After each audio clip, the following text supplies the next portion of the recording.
I'd like to welcome you to the 2019 High-Level Summit on New Ideas for a New Economy, How Millennials Think About Life, Work, Politics, and Social Security. For those of you who don't know me, my name is Paul Hoffheinz, and I'm the president and co-founder of the Lisbon Council, the Brussels-based think tank, and we're a co-founder of the Future of Work Laboratory, which has the honor of serving as your host here today. And I'd particularly like to welcome those of you joining us by live stream on the internet. Thank you for taking time to be here with us this evening. Let's go right to the heart of the matter. Every generation has its sway and its logic. And while we are born, all of us, to parents with their own ideas, it's a normal and natural part of our own lives to start developing our own. I, for one, was born in 1962, one of the last years to qualify me as a true baby boomer. And when I was 1 year old, the President of the United States was tragically shot and killed. My mother put me in front of the television, which was then a relatively new thing, in the hopes that I would remember some of this clearly historic moment. By the way, I don't. But I do, however, remember my father taking me to one of the great anti-Vietnam marches on Washington, D.C. when I was maybe 7 years old. Drugs were everywhere. People were naked. Some people were even making love openly in tents, which confused a very wide-eyed, impressionable 7-year-old. And it was all against the backdrop of the most amazing psychedelic light show and some of the loudest, hardest, heaviest metal music that you ever heard. It wasn't all quite as sanitized and coherent as what you see on film now in the 1960s. But it did announce that a new era of freedom was coming. It did tell the world that we, our generation, was something new, was something different, and we would never see the world as our parents had, or settle for the same simple answers as they did. So who are these millennials that we're here to talk about tonight? Now, social scientists tell us that they're the generation born between 1980 and 1996. They came of age around the time of the millennium, hence their name, and they were the first generation, as my friend and colleague Don Tapscott so memorably puts it, to have been born bathed in bits, literally immersed by digital technology and social media. Contrary to what is sometimes said about them, they're a generation that votes. Voter participation among millennials is around 50%, up from Generation X's paltry 36% average. And most of all, in my view, they came of age after a long, disturbing period, the 10 years of relative policy stagnation that followed the financial collapse of 2008. A time when the economy barely grew and policymaking only ever inched along, when it wasn't lurching off into Orbanism or Brexit. For the first time in half a century, the social contract was shredded. Our kids now know they cannot look forward to a better life than the one we inherited. And, like the generation of the 1960s, they are searching for new ideas and new meaning and new social structures that will make more sense to them, and to come closer to addressing the rapidly changing social needs of a generation born into a dramatically different and radically new economic reality. Look, I may not be a millennial, but perhaps as a tail-end baby boomer, a think tanker, and also a father, I sympathize with their plight. And I agree wholeheartedly with their suggestion that the social institutions they inherited need a good, solid rethink, perhaps even an overhaul. And that's what we're here to discuss tonight. The thoughts, the views, the dreams, and the hopes of a generation that has come of age and wants to change the world. But how will they change the world? And what on earth are they thinking? And how can we help them? Not in a pandering way, but let's be honest. The experience of our generation, the baby boomers, and those of us who brought the EU to where it is today, is not without its value. And human civilization itself is a story of lessons learned and knowledge passed down from one generation to the next. And it's in that spirit that we begin the discussion here tonight. Before we start, a few mundane housekeeping measures, if I might. We'll run the session for 1 hour, and hopefully we'll have time for questions at the end, but the material is very rich and it threatens to take up a lot of time. I apologize for that. Do get some questions ready, and hopefully we have time for that. We're interested in hearing from you, and if you do have a question later, please make it brief, and don't forget to introduce yourself. If you have a cell phone, if you could put it on silent now, we would appreciate it. And if you are tweeting, and we encourage you to, the hashtag is #LisbonCouncil. For the speakers, the session is on the record, and there are journalists present in the room. And for the journalists, we would appreciate as a courtesy that if you do quote from one of the speakers, you mention that they were speaking at a Lisbon Council event in Brussels. Our very first speaker is a very special man himself. Stephen Shakespeare is the founder and CEO of YouGov, an internet-based market research and data analytics firm founded in 2000. Since then, YouGov's novel methods and unique take on generational polling have given the company one of the best performance track records in the business. Stephen remains the CEO, but the company is now publicly listed. And in 2008, it had 116 million pounds of sales and employed 816 people around the globe. That's quite a performance, Stephen. We love startups too, especially when they stop being startups like yours did. Stephen has kindly agreed to deliver the 2019 Ludwig Erhard Lecture, which is the flagship lecture on the changing economic and social realities of Europe in our Founding Parents Lecture Series, which has recently been renamed since we no longer only have Founding Fathers. He will take us through some of the latest data on the unique political thinking of the millennial generation, the unusual economic ideas around which they are rallying, and the way that all of this will surely affect, for better or worse, the European Union and the world at large in the years ahead. Stephen, thanks for being with us. The floor is yours.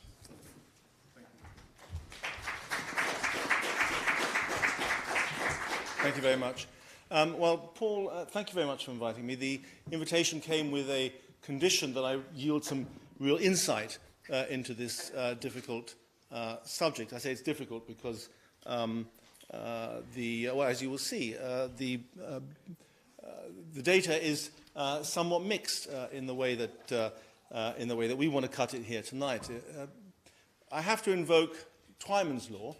Twyman's law is a real thing. It says that if a poll finding is really interesting, it's bound to be wrong.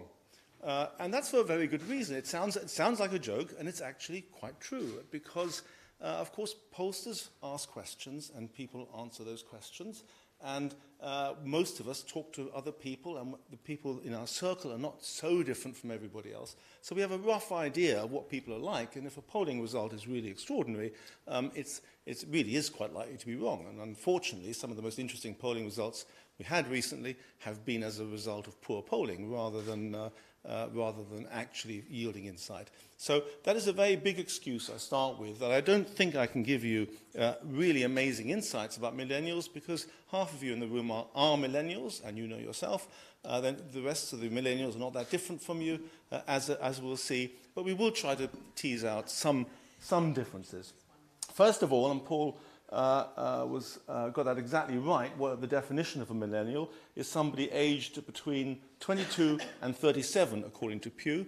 That is the Pew Center in the US, which is really the sort of authority on these things. So if they say this is what a millennial is, that's what it is. 22 to 37, which is a very wide band of age, and so much so that we've had to bring in a new one called Generation Z, or Generation Z, if it's Pew, which is 18 to 21, the really young. And we're going to look at them as well as part of the broad range.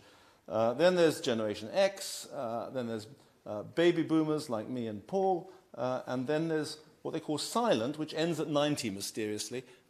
We have no name. We have no name for the post-silent generation. Yeah. So that's it. We're looking at that at those people who are 37 and younger. And really, when we're thinking about millennials, we're really thinking about the internet generation, right? That's really what it is, and what I think drives any difference that there is actually the technology of the day.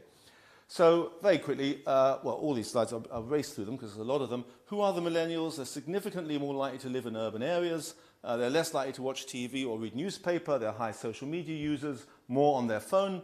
They're more educated than older generations. They care about social issues like gay marriage, abortion, and sexism more than perhaps their predecessors did. A big change of course, in attitudes to gay marriage. And they are less likely to say they are 100% heterosexual. That's one of our poll findings, where we asked people to define themselves on a 0 to 10 scale, from 0 being completely heterosexual and 10 being fully gay, homosexual, and we then divided those by age groups and found that the youngest were only less than 50% of the youngest group actually would define themselves as 100% straight. So everybody saw, not everybody, mostly they saw themselves along a continuum. 46% defined themselves that way, 72% of all GB. So that's a pretty significant difference in how people think about their own sexuality. I think it's a key difference in what it unlocks about other aspects of this group. So they are high social media users, we knew that, who favor authenticity. And now at no point in this talk can I define for you what authenticity means. We all agree that millennials love authenticity and they vote for authentic candidates, but of course there is no such thing. It's whatever appeals to somebody as being truthful and different. But it is important that they talk about authenticity rather than that it's a real thing. Which I think is a theme that you know, how people see themselves is probably more important in this sense than what they really are. They notice adverts on public transport more, and they comment on adverts they've seen on social media, and they notice who's sponsoring an event or campaign.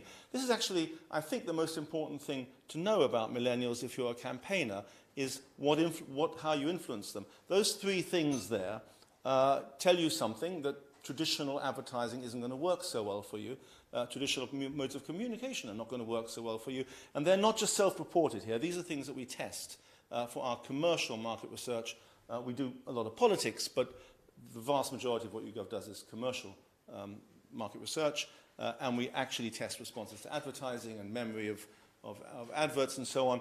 And we can tell you, as a behavioral thing, that they are more likely to notice advertising on these forums than other people.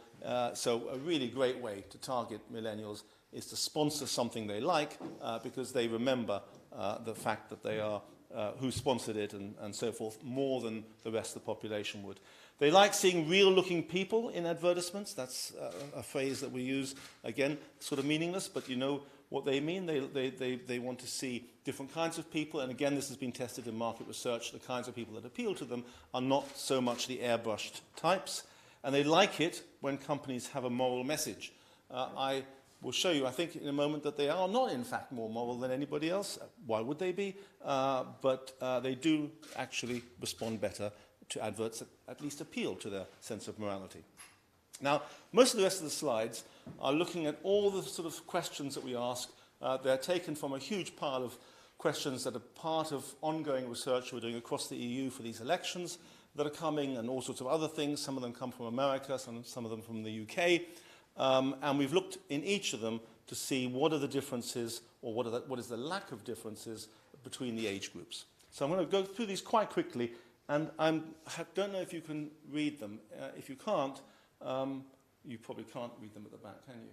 So I'll just point out, you can. Excellent. This is the one I really like, because it kind of, yeah, it belies one of the cliches about millennials, that they're so idealistic.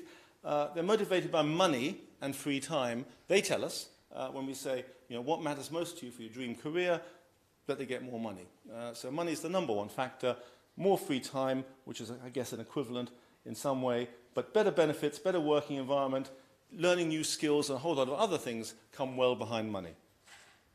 Millennials are broadly left of centre. You can see there, we're looking at Germany, Britain, US, and France. In each case, the young are more left of centre than others, than the general population. That's no surprise. I don't think that's different from any other period, but it's very marked. It's marked across all the countries we look at. They tend to have more liberal views. Again, no surprise. But you'll notice it's not true everywhere. So in the US and GB, it's a nice, clear, or fairly clear pattern, with a little bit of less liberal coming up through the youth ranks in the US, possibly the Trump era there. And then in the middle, it's the opposite in Germany, in fact. These are tiny differences. So I'm not suggesting that we have a different kind of person here. 59 versus 67, that's not so small, but the gradation isn't completely clear throughout that. So I think it's true to say they have more liberal views. There are lots of others. Gun control, for example. Again, we see the youngest in America being perhaps slightly less liberal, but the most keen on gun control are the millennials. That was in America. Younger people are more likely to be in favor of universal basic income, which has been a new idea that's been, well, it's not that new, but it's been more prevalent lately, and it's interesting to see how many people had some awareness of that. There is a description in the question, of course, but again, you'll see that although in Germany it's not the millennials that are the most in favor, generally speaking, there's more openness there. They're less likely to approve of their governments than older counterparts. Not true in France. Again, almost all of these slides show exceptions. So it's very hard to talk about a universal millennial type. There's always a country exception. There are always younger ones coming along that may contradict it. And here we have in France the opposite to some of the other bar graphs there. In GB in the US, again, sort of between millennials and the older, the pattern holds, but again, the younger group there coming through and challenging that. Millennials value loyalty and fairness when choosing how to vote. So we put a whole lot of things, not all of these on all of them, to say what matters most to you in what you're hearing. You notice protect the weak, demanding high standards of people. These are not as high as ensuring people are treated fairly and that you should be loyal to the people of the country. Now, there was a context around some of this. They're slightly weird questions. The client wanted these questions. I think they turned out pretty good, but with all this sort of polling, there isn't a way to precisely nail these sort of touchy-feely qualities. So, I do put a certain health warning on some of them, but I think that it's interesting. Protecting the weak, is not as high as the idea of fairness, which you might say are similar, but they're obviously perceived fairly differently. Millennials vote for parties they feel are most likely to change things. Again, this I think comes from as much the fact that they are young, and young people are more interested in change, and over time they become less interested in change. Not necessarily different from any other generation before, but again, you'll notice the pattern is mixed. It's not always true. So in Italy, the millennials there are more likely to say, I've always voted for this party. Maybe that's because they haven't voted much yet. Who knows their anomaly. But you can see throughout this, a pattern is emerging that yes, some of the things we think about millennials tend to be true, but there's lots of variation between countries and on the different subjects here. We're looking at who the most popular people are in 3 countries and see if you can find anything in common here. Angela Merkel is the favorite of the 4 that we tested here. This was for Handelsblatt in February, a long way ahead of the others. Jeremy Corbyn as well. He's going down quite a bit at the moment, by the way, not being being accused of anti-Semitism so repeatedly is really not something very cool with millennials or in anybody else. It should be, and that is really hurting him. But at this time, it wasn't yet at full flow. 31%. He's the most popular there. And in France, where the numbers are lower in general, they don't like their politicians so much. But we only have 2 or 3 points between the 3, although Marine Le Pen is technically ahead there.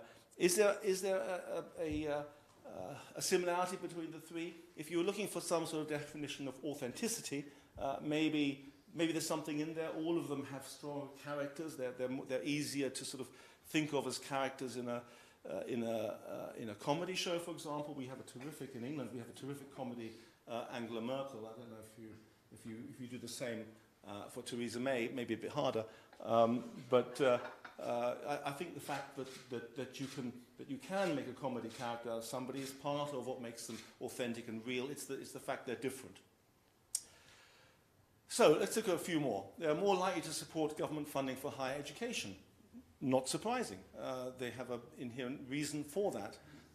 They are more likely to think that climate change is caused by human activity, and obviously all the associated things like we should do something about climate change.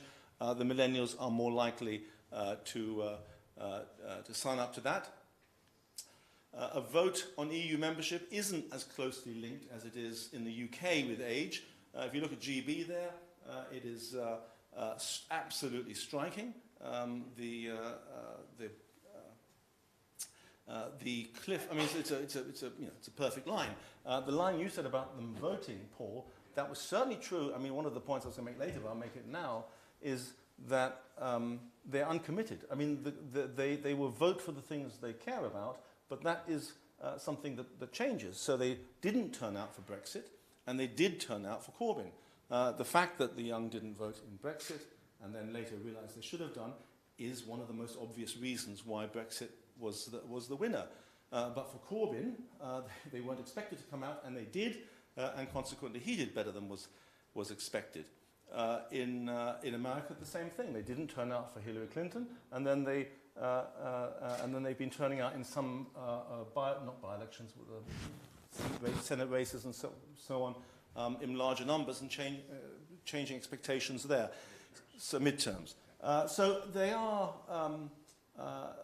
open, but they are more open to change, and they're more volatile, and they are less reliable in terms of who they vote for. And there, as you see, we were talking about EU membership. It's varied across the different countries. Younger people are more likely to see immigration as mainly positive in their country. Again, exceptions there, but it holds true pretty much across. That the younger you are, the more likely you are to be open to immigration. And they are broadly supportive of free trade within the EU. Again, these blocks, most of them are pretty close, or pretty. You couldn't draw conclusions about a generation, I believe, from most of these slides. They're likely to support free movement, except not so much in Germany. That is to say, the numbers are as high, but the older people there, I think, are more likely to do that. But it doesn't necessarily mean they support open borders.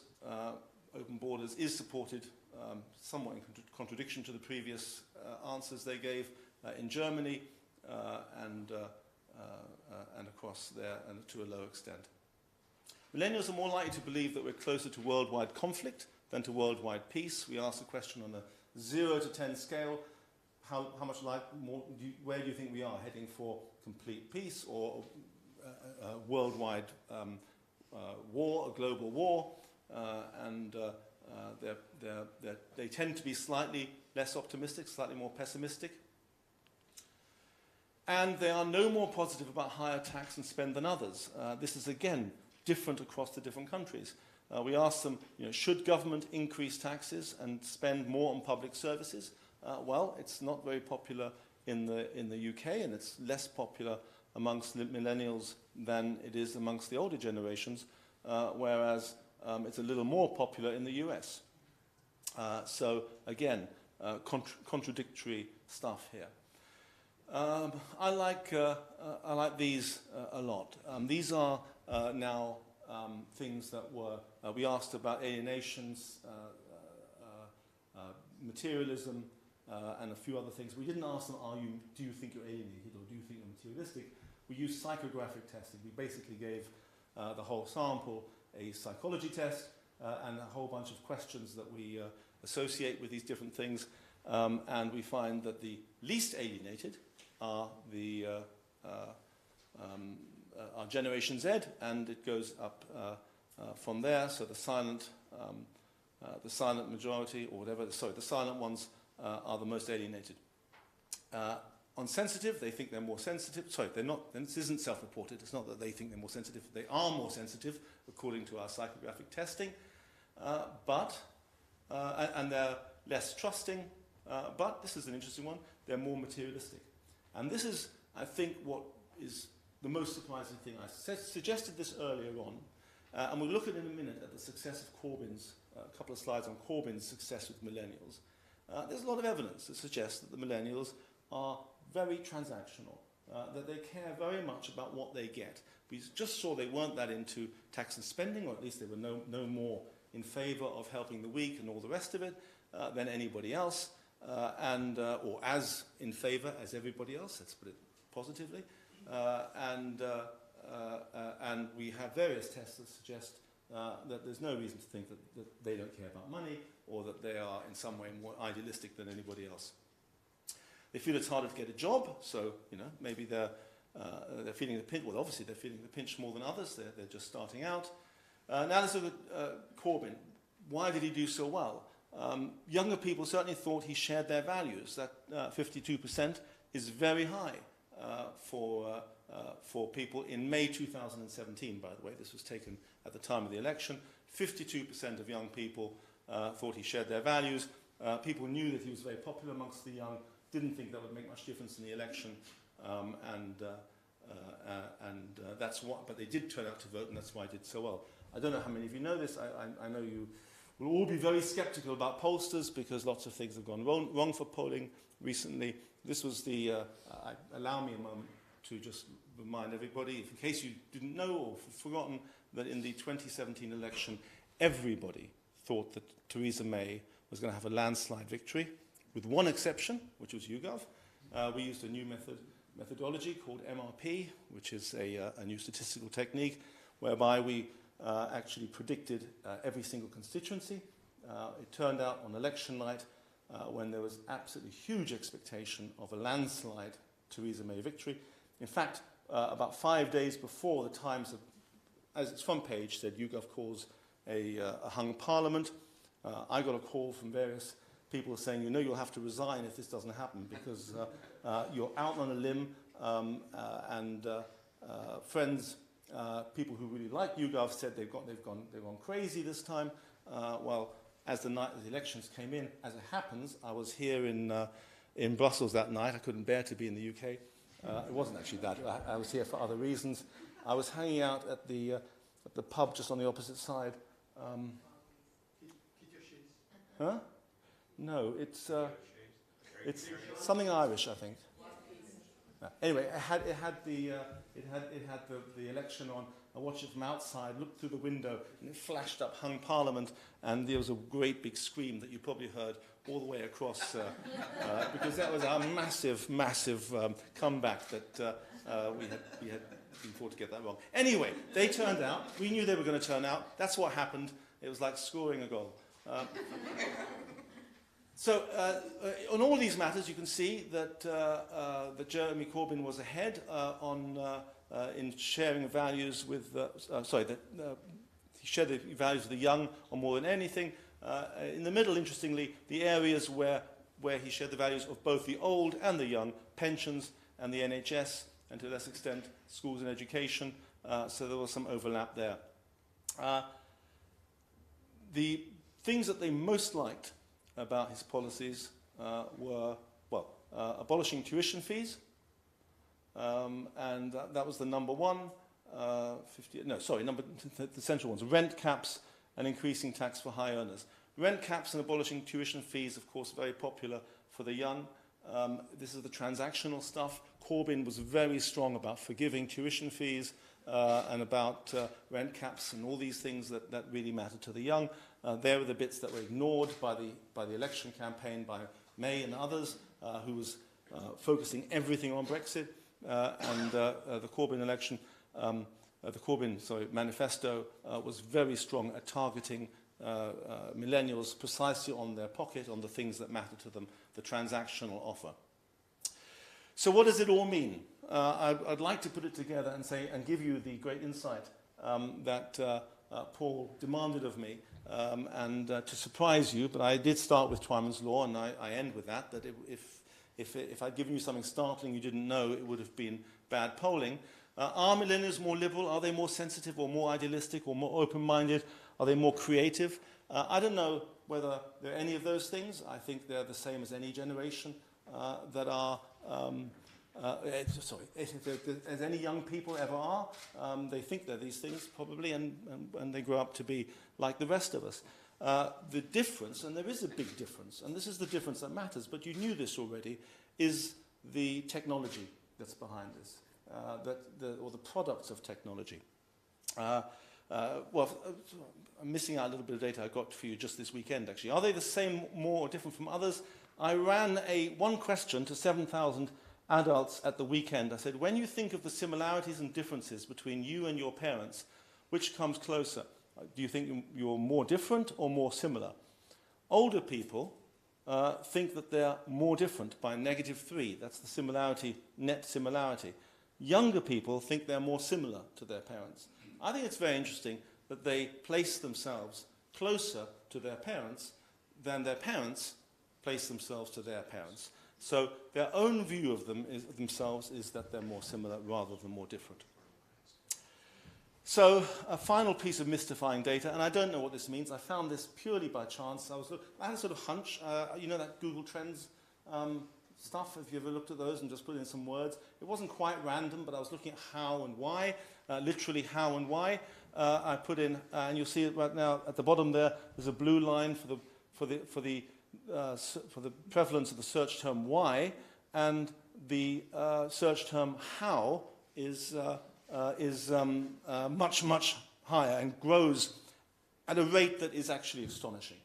That is not a rate of change you ever see in a real-life graph. I would say it was Twyman's law if it wasn't for the fact that it is, in fact, driven by very big data, which is all the searches in Google over that period across the world.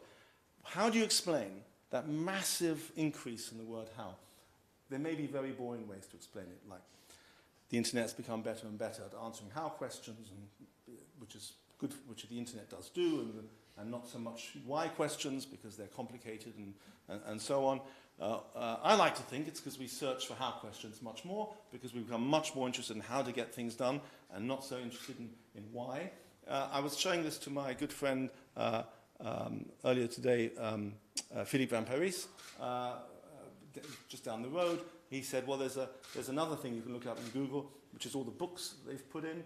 And we looked, and he said, I wonder if it's in there as well. And in fact, you see exactly the same graph in the occurrence of how and why in books, except it starts about 15 years earlier.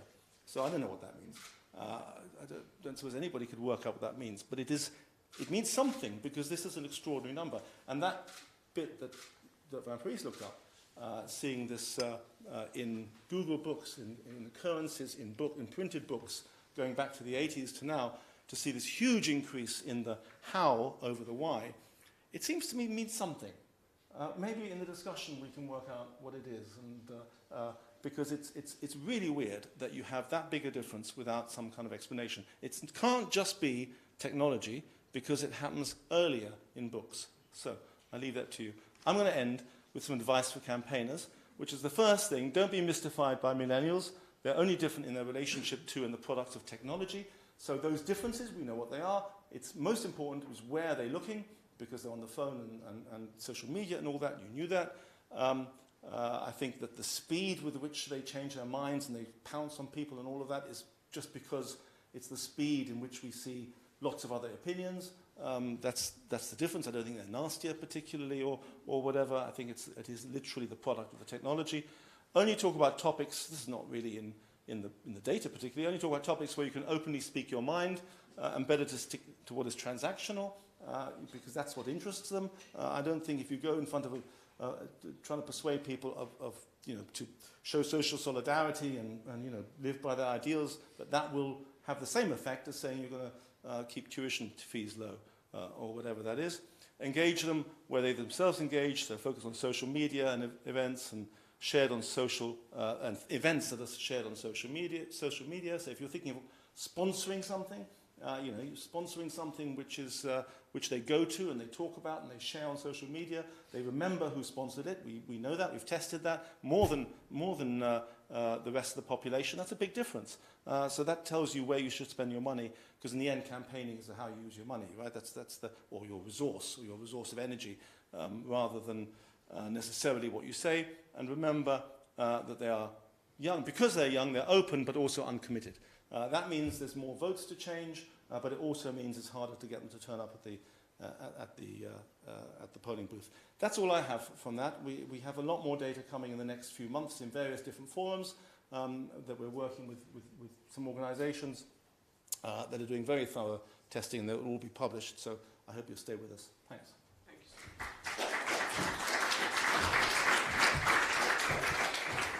Stephen, thank you so much. And I'd just like to confirm, I don't know how many of you brought copies of your program with you, but the title of our meeting tonight is actually How Millennials Think About Life, Work, Politics, and Social Security. So I don't know what that says about us, but I agree with you. It's pointing to some sort of a very different way of thinking about the world, and I know that because it's a word I often insert in almost every headline I have to write. Look, our next speaker, Elina Lepomäki, holds 2 master's degrees, one from the Helsinki University of Technology and another from the Helsinki School of Economics.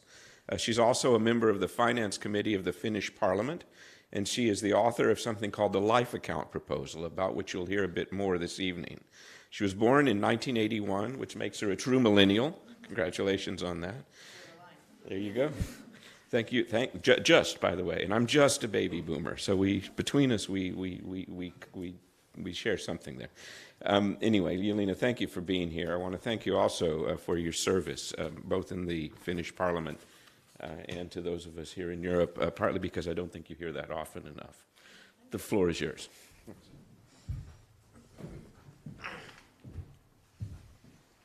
So, thanks, Paul. It's very nice to be here tonight.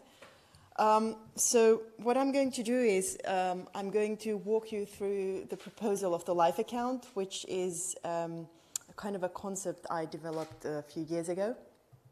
And after that, because it will be a brief and perhaps you will have a lot of questions, we can answer those later and hopefully explain in more detail how the Life Account could be, or how it is relevant in today's context, and how it could be relevant for the European Union even. But let's start with where we are. Well, we know that in the Western world, in all industrialized economies, the share of the service sector has increased massively over the past few decades, and now with the increasing role of automation and technology, that will probably only be increasing in pace. So where is the human being going to be in this equation? If we start with the Life Account concept, it is a social security model. I call it a concept on how to not just save the welfare state, but actually make a new version of the welfare state 2.0. Clearly, the welfare state hasn't been as massive as it is in the Nordic region, where I come from, in many other European countries. So the structures differ from country to country, but I think many of these concepts do apply across Europe. Now, let me start with the Life Account. It is a life cycle model, which means that it does take care of the social security of every individual from when the person is 18 years old to into retirement. Now, the Life Account holds an initial capital. Every 18-year-old who gets a Life Account will have a sort of initial value on the account. Let's say it's 20,000 euros. By the way, all numbers, all figures I will be talking about tonight will be just examples, but it will perhaps make it easier to grasp what the concept is about. So let's say at 18, a person gets a Life Account which has an initial capital of 20,000 euros. Those 20,000 euros don't initially affect the government budget at all, because it's kind of just a welfare promise. It's like a reserve which the person can be starting making use of. The idea is that people can withdraw freely from the account up to a certain monthly limit. Let's go into that in more detail. according to their need. So basically, if they're working or if they're studying or whatever, they can also top up their income, their monthly income from the account. But the point is, and the main difference to, for instance, universal basic income is that you wouldn't necessarily have to or want to do it, because whatever the amount is accumulated on the account, it's your money. So at retirement, whatever is left on the account, it's yours, it's your money. And even if during the life cycle you're able to accumulate money higher than the initial capital, you can take that money out from the account. But it's just then when you pay the taxes. And also at retirement age, even if the account balance was negative, because that's possible as well, as it is in any welfare state where people can actually get more social security or benefits than what they pay in taxes, which is completely normal, then the account balance will be just written off at retirement. So let's start with the benefits bit. The whole idea is that this life account wouldn't be a concept or a structure on top of what we have existing in our countries in terms of welfare or in terms of benefits, but it would replace more or less all of those benefits which currently exist. So the idea is that with, every month, say up to a limit of 600 euros, the individual can withdraw money from the life account. And the idea is that when you take money out of your account, that's when you pay taxes. And you're subject to the income tax, which is your tax rate anyway, based on the residence, just as it is now. So when you take money out, you pay the taxes, and as said, you wouldn't necessarily want to take money out, or you wouldn't necessarily want to take those 600 euros out, perhaps only 200 euros if that's all you need in that given month, or even zero, so that you top up the capital in your life account wallet. Now, the life account is funded such, or it's being funded such on a continuous basis, that when you work, out of your gross salary, a certain amount will be automatically transferred onto the account. Say it's 10% out of your every monthly salary. Now, those 10%, that's not an extra tax, because if the initial capital is there, or if you have already accumulated savings higher than the initial capital, then whatever is there, so-called free money, or basically your own savings, you can take it out anyway. You just pay the taxes then. And even if it wasn't, if the account balance is less than the initial capital, then you're still free to take out 600 euros, just like basic income. On top of that, there's the automatic transfer of those 10%, but on top of that, you can make also voluntary payments onto the account. So basically, just like a voluntary pension scheme or whatever, you just transfer a certain amount of your gross income onto the account. So before taxes, it stays on the account. And why would you want to do that? Because you can use the money for different things, which I'm going to explain now. But the point is that you wouldn't have to pay taxes on those funds just then, but later on.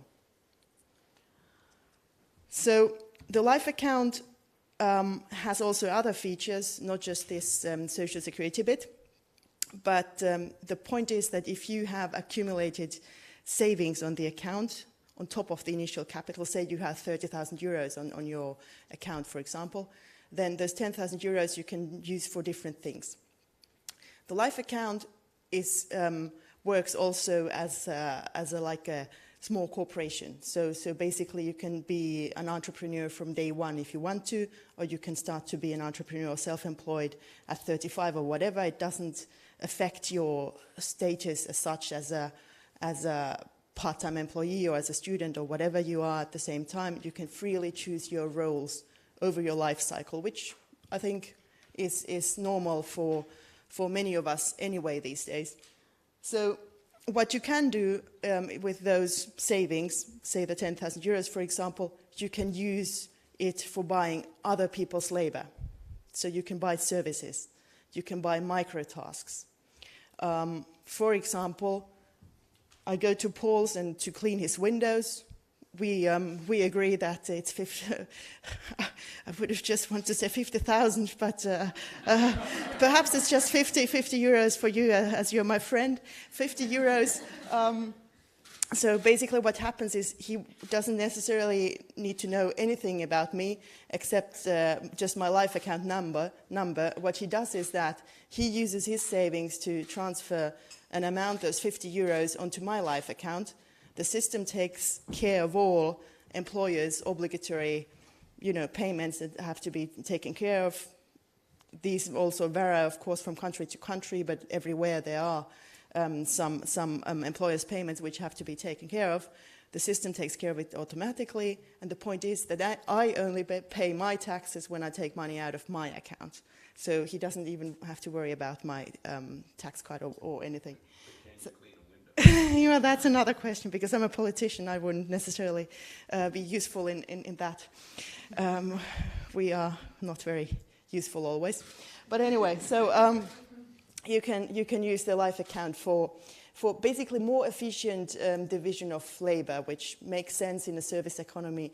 And if you want to use those buzzwords, the life account is basically not just social security for an Uber driver, which what I like to call it, but it's basically just a platform for the gig economy or the sharing and the platform economy. So it makes buying services or buying someone else's work, whatever the amount you buy, much easier, because it cuts off all the bureaucracy related to it, but it also reduces the tax wedge, as you are able to buy someone's contribution out of your gross income, which makes sense because companies are able to do that as well. Now, another feature is that if you're able to accumulate savings on your account, then you can invest that money, because just holding it on the account is perhaps not that not that good for longer term, because it's your own money which loses value because of inflation. So you can use it to buy stocks, whatever you want to buy, just in the same way as you would want to allocate your pension savings somewhere. So basically you can use those savings for that. And the point is, again, that you only start to pay taxes when you take money out of the life account. So it kind of works as a voluntary pension savings wallet as well. So how is this relevant in a European context? Before we go there, I would just summarize some key ideas why I think the life account, or at least the concept, is relevant to our world today. Well, first of all, it incentivizes very much work and employment, and also lifelong learning, because essentially the life account can also be used as a sort of an account for education. So say at some point when you're 37, just not millennial anymore, or just there, you decide that the work that you have been carrying out for the past 15 years, it's not relevant anymore, or you get fired or whatever, then you can, just like that, if you want, become just self-employed, sell some service that you're good at, and at the same time become a student again, do that part-time, or or in your free time anyway, when you're working, even before you get fired, for instance. But so basically, it allows for the individual to define his or her role, whichever day, the way the person wants to. So we don't need to rely on government giving us, the license of being a student or employee or an entrepreneur, but we can be all of it at the same time. And also a capitalist, because even with small amounts, you can actually accumulate some decent savings. So that's one. The second thing is, since not just millennials, like apparently myself, which I'm very flattered by. But most of you in this room as well probably are very worried about climate change and, you know, how do we in the future use our resources more efficiently. Now, what the Life account does is that it transfers automatically, or it sort of shifts the focus of taxation of traditional capital and of human capital, so of entrepreneurship and labor, into consumption. Because the point of taxation will be when you actually start consuming things, not when you are just, you know, exchanging your work for someone else's work. This will be a very important philosophical shift, which we will have to do in the future anyway. As said, it allows for more efficient division of labor, which, according to economists, is the only free lunch there is. So basically, everybody can become more efficient and better in what we already are good at, or what we want to become good at. So I specialize in something, for instance, window cleaning. We have elections in 4 weeks, so it could be that I need to specialize in window cleaning after that. I don't know, and Paul, you know, he focuses on writing poems or whatever. And then we exchange these services, and, you know, that's the market economy in a nutshell. So, yeah, so that increases productivity, and the point is that since our focus in the coming years will be in the service sector anyway, so it's better to make those services more effective, more efficient, so that we can actually enhance our well-being without using natural resources more than we are doing today, or even less than we are doing today. And to the European context, if we truly want to have a single market of free movement of people, of capital, of goods and services and ideas, then why not implement the Life account across Europe? Because, well, first of all, even if you never moved from one European country to the other, which most people don't do, even millennials don't do that, not all of them, then you would be, or it would be much easier for you to sell your services across borders within the EU area with this. Because most of us will be able to work also out of distance, whatever we do. The second thing is, even physically, if we move from one country to the other, I've been living in 3 different EU countries, 4, then it's very easy to take your social security with you. So basically, you have your own mobile social security wallet. If you know, at 18 or 19, you start to, or you want to go to a different EU country for studying, no worries, you just take your Life account with you. You can use it as a kind of a student loan or student money, just as it is. And later on in your life, when you accumulate your pension savings, then it's all on the Life account, and it sort of travels with you wherever you go, and you don't have to worry about the different pension schemes, which can be quite a nightmare if you've ever tried doing that from one country to the next, even in this happy European Union. So now, that are sort of my ideas, especially if we talk about the future of the euro, but unfortunately the time is running out, so I'm not telling you how to save the euro, but I'm just saying that I think the Life account can be a nice concept on how to also make the euro area a more optimal currency area, which it is currently not. And yeah, so thank you very much for your attention, and happy to answer any questions later on.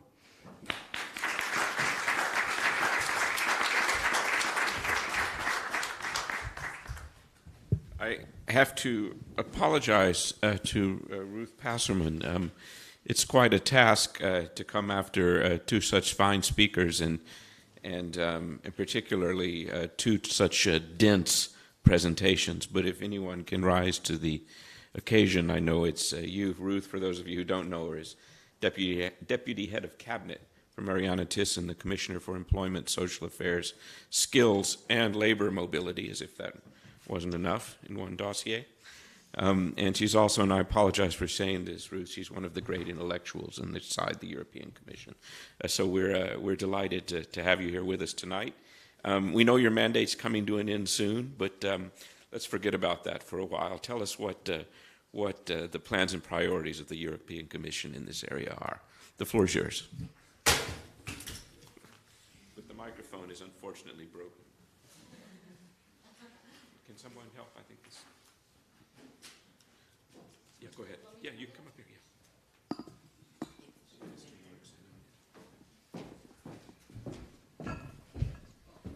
Thank you for the nice introduction, and thank you for having me, and I apologize for having been late, because of course I went at the wrong place. Okay, well, I was seeing my role more as a discussant, so I was listening very carefully on how we could match what we heard with the future work. This mandate, I mean, the Commissioner, this mandate was very much on re-putting social at the center and seeing what we could do better for people in Europe, that they see that Europe is also working for them and is not only working for saving the banks, which is like the narrative on the ground.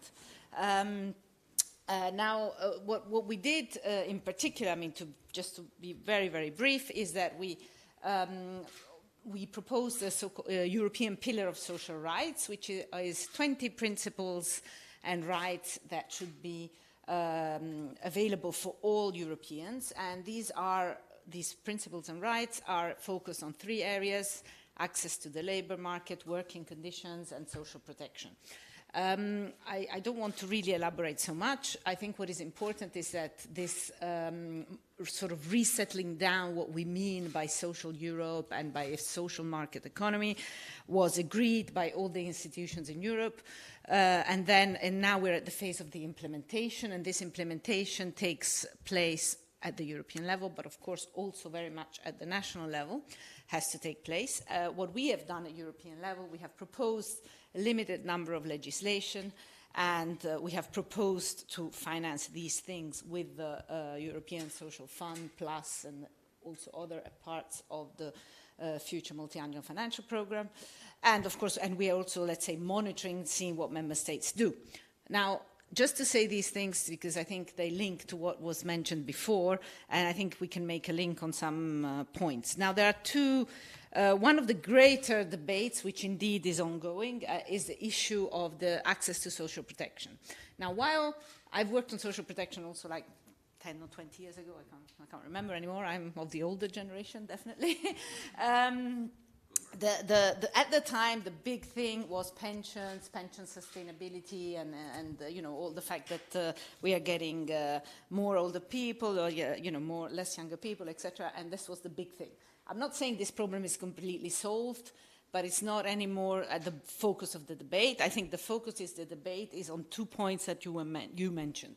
One point is the issue that the way social protection is defined now does not cover everybody, and I think fully, because a lot of young people have lots of jobs which are intermittent or have a format, or in the gig economy, etc. They have a format for which they do not pay social security, and therefore they're also not covered.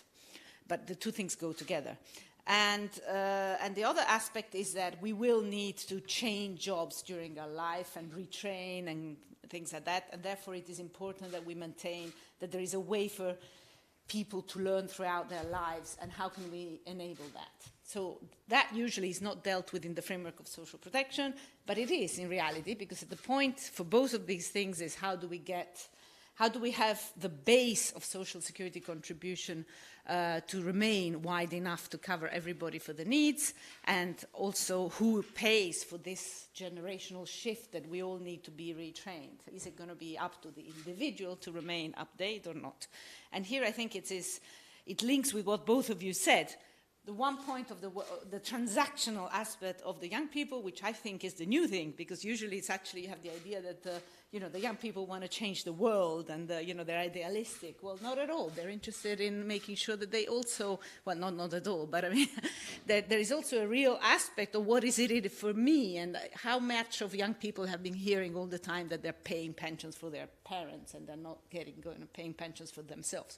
So I think this is clearly where it makes sense that they see we can do something also for them. And the second point, and the other point which was mentioned, of course, the idea of Elina of the how do you call it, life account. Life account is addressing both of these issues in a way. Yeah? So it's addressing the putting together the social security in a way that is interesting for young people, and it makes sense. Now, my question always when we talk about these things is how do you get from here to there? I think that's the main question for you, because you know, the current situation is not you know, complete table where you have nothing, that there is no social security. This may be the case in some developing countries, and therefore it may make sense somewhere to start with something, you know, completely different, or you know, but with universal basic income or with a life account. But in Europe, we are starting from already very complex systems, and the change is not obvious. And even changes which, frankly, they're really long overdue, for example, portability of pensions. We have tried already a long time to allow portability of pensions within Europe, and it's not so easy. It is conceptually easy, I mean doable now, in the current situation and knowledge of technology, it is absolutely doable that every hour's worked automatically pays social security contribution, and is also therefore you're covered. And if you work only 4 hours a week, it will be only for 4 hours a week. And if you know, it's hour by hour, completely digitalized, shouldn't be, I mean, it's technically absolutely feasible, but it's not happening anywhere. So it's getting there, you know, it's not so obvious. And I think that's my main point, that I would like to highlight.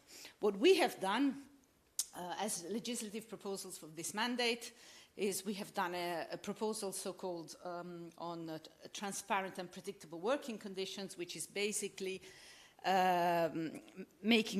putting into a system of minimum contractual obligations of the most precarious workers. Let me just leave it at that, which is, of course, you know, is a way of also widening the net to have more works, more kind of works which are covered and are put into the normal labor standards, etc. So if you see this is still an approach of old world and trying to expand it to the new world. It's not revolutionizing. So I think that's a key point.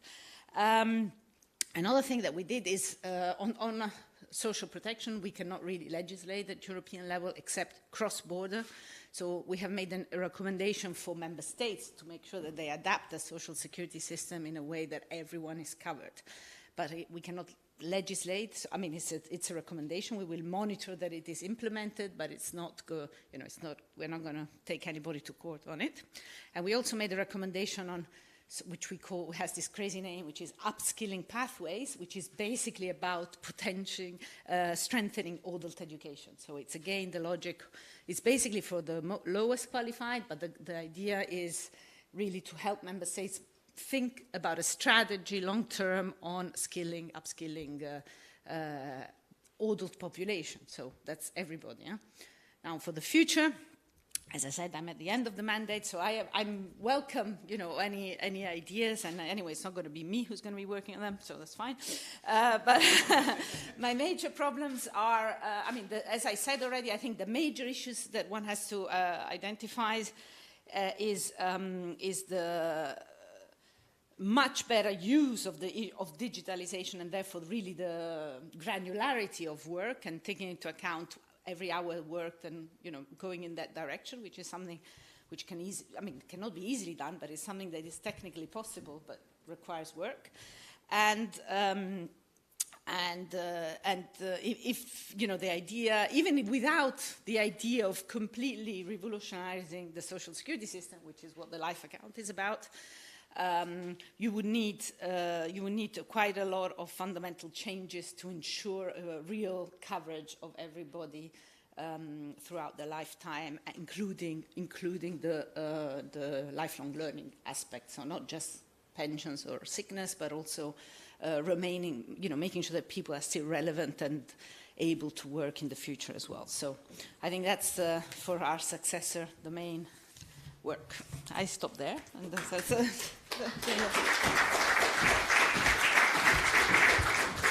I'm going to apologize very briefly 2 times. One is we're going to let this run a few minutes late, which we don't usually do. I understand you have an evening engagement. But we'll take a few questions, and I'm going to abuse the floor and ask the first one myself, and it's a question for Stephen. Stephen, given your remarkable prediction about the hung parliament in the United Kingdom, what do you have to say, what do you have to predict for the upcoming European elections? You have a microphone there, by the way. Yeah, sorry. I thought you would ask that, Okay. and I did scout around for all the polling, but there isn't any significant polling yet. What we are seeing is greater volatility in some of those places where there's a lot of fear about a right-wing resurgence or a challenge, but actually people are very open to that, and there is interest in the Greens and other kinds of alternatives to that as well. And the degree to which we keep making the right, the story, the narrative that the media is interested in is going to be part of what drives, I think, attention. Okay. And we should do something very different to that.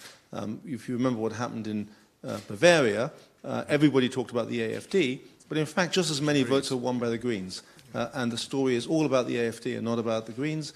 We're seeing the same pattern in some of these other countries, that there's openness to fringes on both sides, but the story will be about the challenge from the right. Okay, good. We, by the way, Ruth, you mentioned technology. We have the technology to host meetings online now. And I take this moment to invite you to do a quick webinar with us after the European elections and walk us through what you see in the results, because I'm quite certain that they'll be very different from what we're hearing elsewhere. And surely, if they're half as insightful as what you said tonight, we would welcome a chance to spend another half hour with you after we have some very real, not just polling data, but election results on the table. So thank you. Any questions? Catherine? Thanks. Can you give her a microphone, please? Yep. Thanks. Thank you very much. Catherine Stewart from Interel. I'm really interested in your idea of the life account, and even as seriously not a millennial, I'd love to have had a life account as I try to struggle with the various bits of pensions that I've got in the various countries that I've worked through. But in fact, my question is to Stephen, if I may. First of all, you do need to find a category for the over 90s, because my 91 and 93-year-old parents are certainly not silent. They have a lot to say about what's going on in politics. So I encourage you to find a category for them. No, we've heard a lot about technology, and I was interested in your comment about when and how millennials come out to vote. They miss the obvious opportunity, they come out when they're motivated. My feeling is that surely it's all about this. If the millennials could vote on their phone, they would vote. And, I have millennial children, and they are both quite politically engaged, but the idea of actually taking 2 buses to get to a local school before they have to get to work at 9 o'clock in an area they have no idea what to do, Mummy, I'm really sorry, I just didn't get to the voting booth. Let them do it on their phone in the same way as they pay their bills, and everything is so secure now. I just don't understand why this is not developing more, and I wonder if you had any views on that. Well, let's take a few more questions, and then we can come back. And actually, I want to answer your question too, but we hear Stephen first. Anyone else? Lucio, anyone over here? Any questions? Because we're only going to have time for one round. Yes, the lady just here. And can you introduce yourself, please? Yeah, hello. Solène Moulin from Eurocities. I would be interested to know how the life account can take into account the differences between the origins of the people in terms of some might have more needs actually than others. Yeah. And from what I understood, if you take money earlier, you're going to pay taxes earlier. So what about when you're 20 and you need, your parents cannot afford to pay for your education? Then you will have to take your money out of your account earlier, so you're going to pay more taxes than the others. So I wasn't sure about how you can take into account the difference between the people and also the needs. For example, disabled people might have more needs, and how would everyone have the same amount when they start, or is there a possibility to take all of that into account? Thank you. Thanks. Are there any other questions? Lauren, did the lady just here? Thank you for very interesting presentations all around. Can you introduce yourself, please? I'm Alexandra from the European Commission. This is one about taxation and the life accounts, and the idea that, from what I understand, we're shifting a little bit towards a consumption tax with this notion. But I also get the sense that a lot of millennials have grown up in an era when inequality is high on the agenda. Yeah. So how does a progressive form of taxation fit into this? Is it a consideration at all? And additionally to that, when we look at the evolution of the share of income going to labor versus capital, we see that labor's share has been shrinking over time. So this is a lot of focus, again, on taxing labor in different ways. Is there a consideration for taxing capital differently? Thank you. Okay, Elena, why don't we let you go first? Okay, I will start with those questions on differences in people's needs. Well, first of all, if we take into account the fact that we have different capabilities or abilities to work to start off with. I mean, if a person is not able to work at all, then clearly the life account is not an answer. Then you would need to be in the traditional social security scheme. So, for instance, you would have your disabled benefits and allowances. Now, for many disabled people, though, it is not categorical. I mean, it's not okay to put them, into a category of 100% not able to work, which they themselves find very disturbing, because they would, want to work at least somewhat. So I think we need a social security model which makes room for people's own will and decision. I mean, if they find themselves able to work, say, 4 hours a day, then why not do it? So then the life account could work, but on top of that, you would need to be in a different system as well. But the idea is that this varies obviously from jurisdiction to jurisdiction.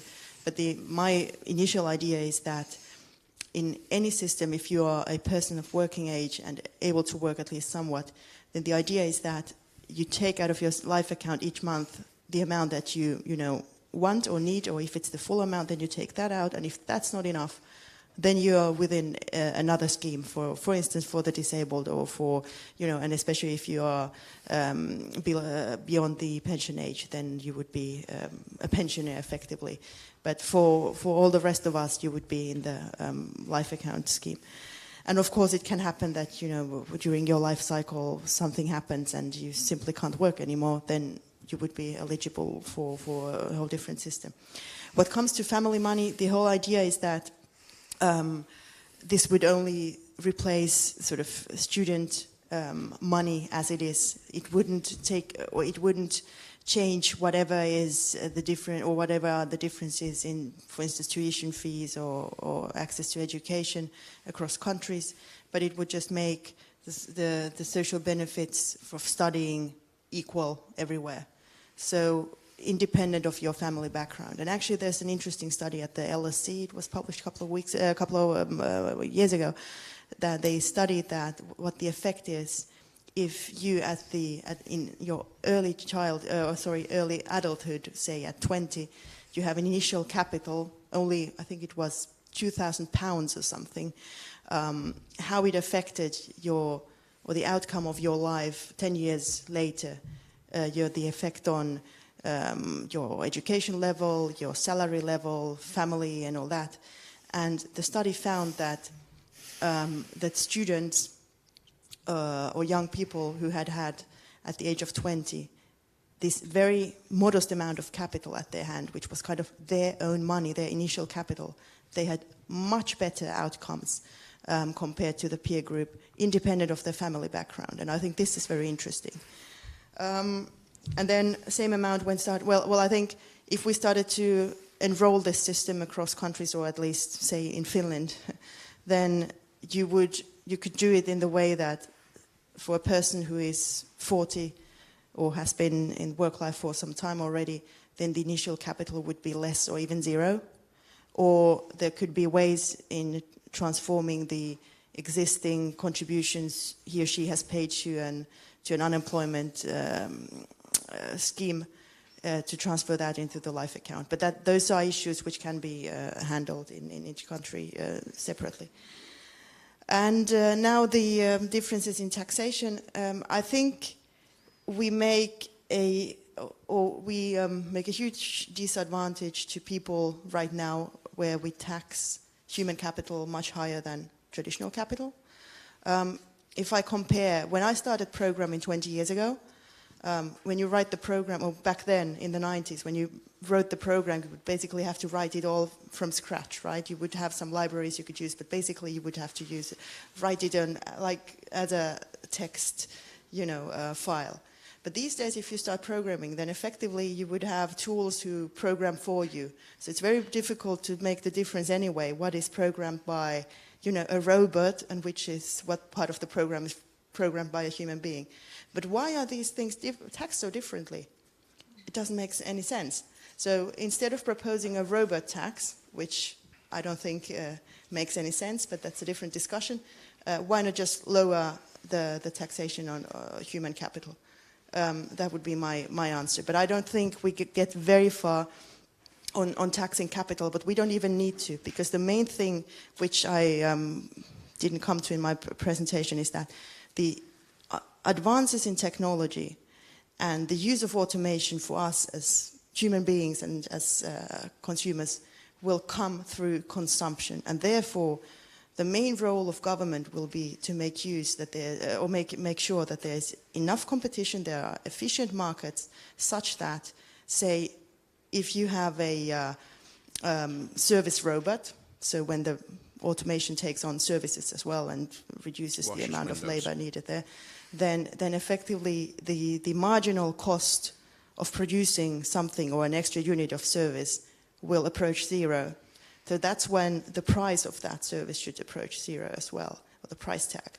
And that's how the value comes to the consumer, independent what his or her income level is.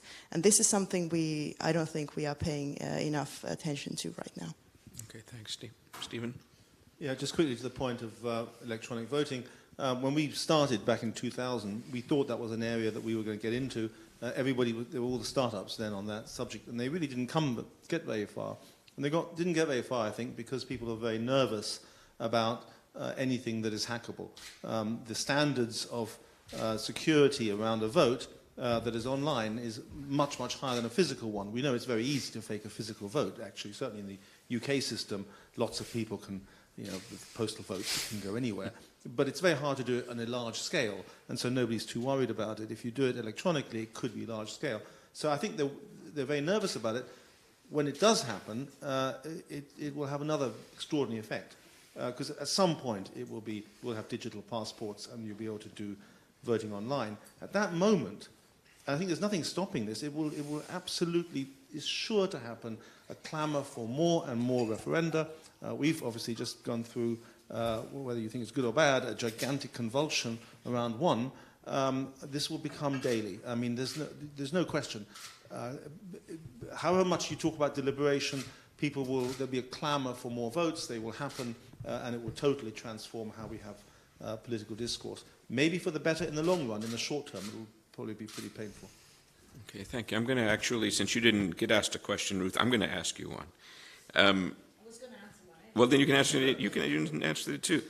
I want to start with universal basic income. A political position of the French Socialist Party in the last presidential elections. It's a very serious development. He lost, but that was what they were campaigning on. We have a version of it in Italy now. You heard what Elena just said to us about life accounts. What kind of role do you think that this kind of unique, original way of thinking about the benefit system, the relationship of the benefit system to work, what kind of role is it going to play over time? And apart from making predictions, are there any guiding principles that you would want to lay down or suggest for how all of this could or should be made to work? An easy one for you. Well, let's say the Commission so far has always had the line of making work pay, and therefore the concept of the universal basic income is fundamentally not aligned with this idea, because the idea is you give everybody a universal basic income, and whether they work or not, and whether they want to work or whether they want to work or not. And this is a basic amount, it's not very high, and then if you work and you earn more, you will basically repay it back through taxes. So I would also get a universal basic income, but then I would, repay it through my taxes. So this is the logic. In order for it to be viable, you would have to cut or eliminate all the other benefits, more or less. And anyway, this is the way the debate was in Switzerland, where they actually had a referendum on the universal basic income.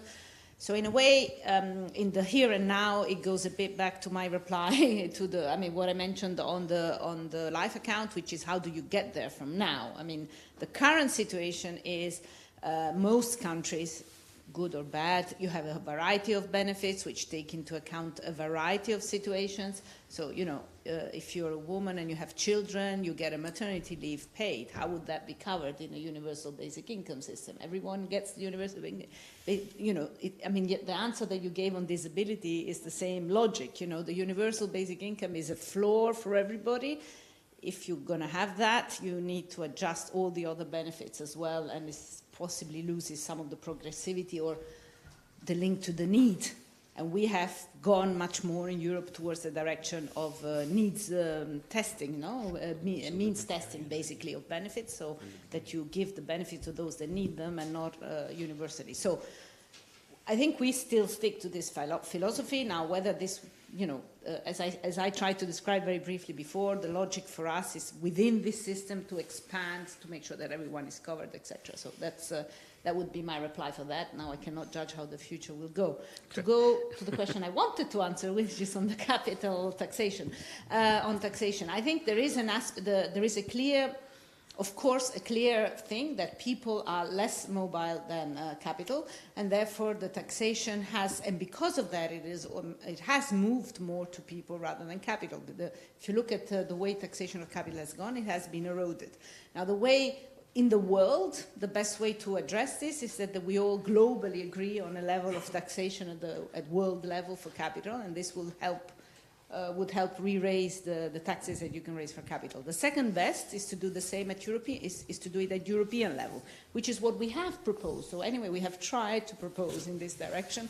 And of course, this is an area where member states have full competence, plus you need unanimity. So we haven't gone very far, but I think this is clear. I mean, there is a clear recognition that this is the way to go. I mean, that to improve the taxation, in the overall view, get more revenue from the capital. I think the idea of uniforming the taxation on capital, on physical capital, on human capital, is a very nice one, and I would like to, maybe that will be my next job. I would love to go in that direction. I just think that you have to start with a definition of human capital. There is a definition on fixed gross capital formation, but there isn't a definition of human capital. So that's the first step. Okay, thank you very much. Listen, there's a saying we have here at the Lisbon Council when we ask people, did you like the event? And they say, yes, it was great, but it was too short, which I usually like hearing, because how often do you hear that about events here in Brussels? Very rarely. But actually, this one was too short. And I can only apologize both to you and the audience as well as to our outstanding panelists. It was too short because the topic that we're talking about is too big, and it's going to be with us here for a long time. We have a new parliament coming, we have a new commission coming, and we have a lovely future of work laboratory that's already, as you can see, well launched and well underway. So what I'm saying is come again. We'll continue this discussion. We didn't end it tonight, we only opened it. There's plenty to talk about, lots of new ideas, lots of ways we could rearrange the world, lots of ways we could do it better. I want to thank you all for coming out tonight, thank the team for delivering this, and invite you all to join me in thanking our speakers for some wonderful presentations.